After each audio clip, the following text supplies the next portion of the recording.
Biruin mo kumuha na sila ng mga contents materials from other sources like videos. Tapos wala pa pong kwenta impormasyon na sasabihin nila sa inyo. Biruin mo yan. Nanguha ka na nga lang ng content. No, nanguha ka na nga lang ng video, gagawa ka pa ng kwento, no?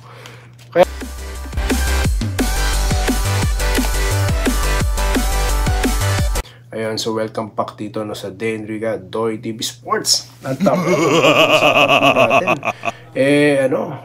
After ko po kasi mag-tape ng ating content last time. Nakakita ko po sa Facebook na naman, naglipa na naman po yung mga basurang contents, no? Yung mga fake news na naman. Yung mga walang kakwenta-kwentang content, no? Well, bago po natin pag-usapan yung mga walang kakwenta-kwenta basura contents na yan, ako po yung nagpapasalamat muna, no, sa mga nanonood sa inyo, no, at sa mga bagong subscribers. Well, tulungan nyo po ako, no, na paramihin po itong channel natin, na maabot po natin yung maraming nabibiktima ng mga fake news peddlers na ito, no, yung mga walang kakwenta-kwentang content, no. So, yun lamang po. Nananawagan po ako sa inyo. Okay. So ngayon, yun nga po yung sinasabi ko, ang topic ko po dito, yung mga fake news, no. Siguro magdadrop na ako dito ng ilang mga fake news, no, mga pages at mga YouTubes na mga fake news, no. At iba po dyan, mga walang kakwenta-kwenta na dinadaan lang sa malarap na pananalita, no, mga walang muka. Bandang huli, ang sasabihin lang kung sakali, no. So walang kwenta, nag-aksaya kayo ng oras at pinarami nyo yung views nila, no. Kasi nga po, yung mga impormasyon, no, na magaganda, yun ang may konting views Pero itong mga fake news peddlers na ito, no, na biruin mo kumuha na sila ng mga contents materials from other sources like videos. Tapos wala pa pong kwenta impormasyon na sasabihin nila sa inyo. Biruin mo yan. Nanguha ka na nga lang ng content. No, nanguha ka na nga lang ng video, gagawa ka pa ng kwento, no? Kaya ako po, I stop watching this kind of contents, no? Dahil unang-una, no, ano lang naman yan, script, babasahin nila, tapos yung mga kinuha po nilang videos kung saan-saan, ayan na naman, mga pictures kung saan-saan kinapture, ayan na, ipopost, madali lang pong gawin yan. No, may gumagawa po ako niyan dati. Pero hindi ko hinahaluan ng fake news kasi legal naman po 'yan under copyright di ba? Wala pong problema 'yan basta sumusunod ka lang sa copyright. Pero yung lalagyan mo ng mga fake news sa thumbnail para may maloko kang mga viewers, no, para pumasok sila doon, panoorin nila channel mo. Pero may itong content na to, si JB Malonzo daw, Jamie Malonzo. Baka sabihin nyo, fake news sinong JB Malonzo. Si Jamie Malonzo daw maglalaro. Di ba naman kasinungalingan yan? Wala naman pong clearance na maglalaro si Jamie Malonzo. Nandun siya sa bench, pero hindi po siya maglalaro. Mga ugok, no? So, kaya nga po may iba nagtatanong maglalaro. Wag po kasi kayo manonood ng mga walang kakwenta-kwentang channel, no? Na puro lang, ayan! Ito na po ang mga ganong klase ng pananalita, no? Yung iba pa, ewan ko, no? Nakukornian ako sa iba. Ito na, mga idol, mga ganon.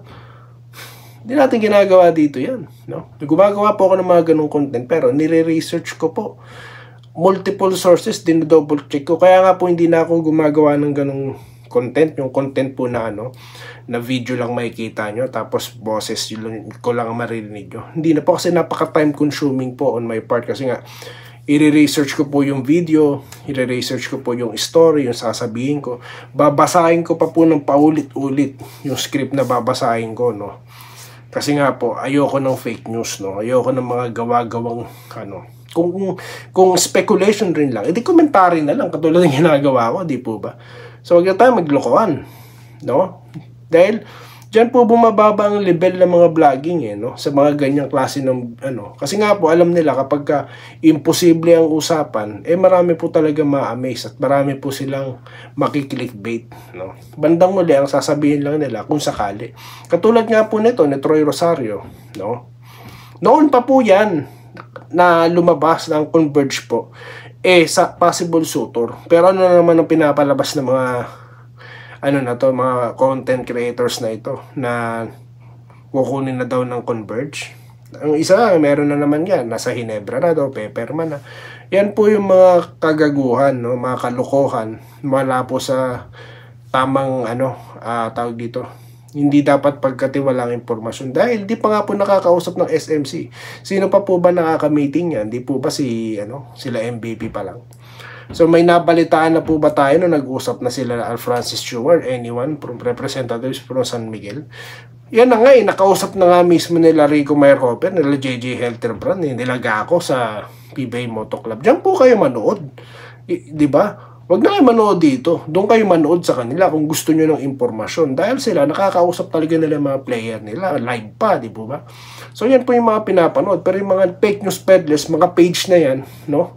Na may kapal ng apog na magpasok pa ng content nila sa mga barangay Hinebra groups, no? Yan po yung dapat nyo hindi kiniklik. Di ba? At sa mga admin naman po ng mga pages na yan, dapat sinisipan nyo yan. Di ba? Kasi niloloko members nyo eh. Ako po, nagpo-post din po ako dati dyan sa group, no?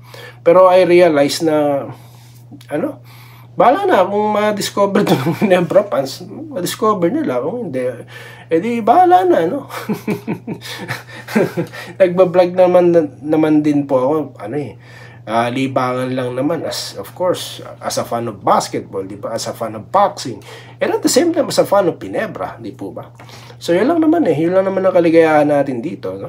So kung may mga naniniwala, well, salamat, no? Pero I work hard for this, guys, no? Hindi tayo basta-basta as my own comment, comment ko yan, komentaryo ko yan, spekulasyon ko yan, sinasabi ko sa inyo, pero hindi ko sinasabi dyan na si Rosario nasa Hinebra na, no? Hindi nangyayari dito yan, no? So yun lamang po, no? Labas lang po ako ng ito po yung kampanya ko, no? Laban sa mga ganyang contents. Kaya po hindi po mapaniwala itong ating mga kababayang barangay Hinebra fan, no? At fan ng ibang mga basketball.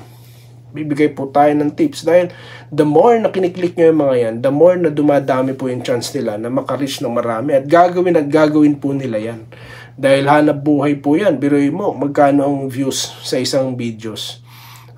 Kapag nakakuha sila ng 50,000 views. Diba? Okay lang naman sana kung pantay ang bakbakan. Pero magpapakalat kayo ng mga fake news, maling impormasyon. Hindi po tama yan sa vlogging, no? That's wrong. Kaya po bumabakbak ako. Hindi po pwede yan. Diba? Diba? Kasi alam niyo po ako, sabi ko nga sa inyo, nung araw, nagbabasa talaga ako ng dyaryo, makakuha lang ako ng update about Barangay Hinebra, about PBA, ganyan po ako ka-eager noon as a fan ng basketball, no, PBA in particular.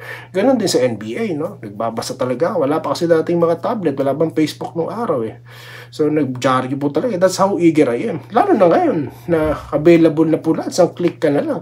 So, di ba? Tapos ngayon, babalahurain nyo ng mga walang kakwenta-kwentang basurang contents nyo. Di ako papayag yan. So, gagamitin ko tong platform ko para bakbakan yan. Kaya kayo, kung napanood nyo to guys, at nabiktima kayo ng mga ganyang fake news na yan, ikalat nyo na tong video. I-share nyo na to sa Facebook. Ano pang iniintay nyo? Di ba? Para hindi na kayo mabiktima pa.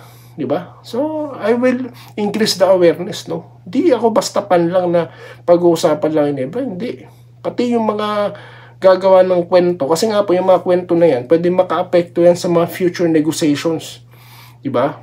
Hindi po maganda. Kaya bakbakan natin yan ngayon pa lang. So yun lamang po, no? At maraming salamat po sa inyong panonood at tayo po magkikita muli sa mga susunod na video content dito lamang sa DNRiga at Toy TV Sports Muli. Maraming salamat po sa inyong panonood. Salamat po sa panonood.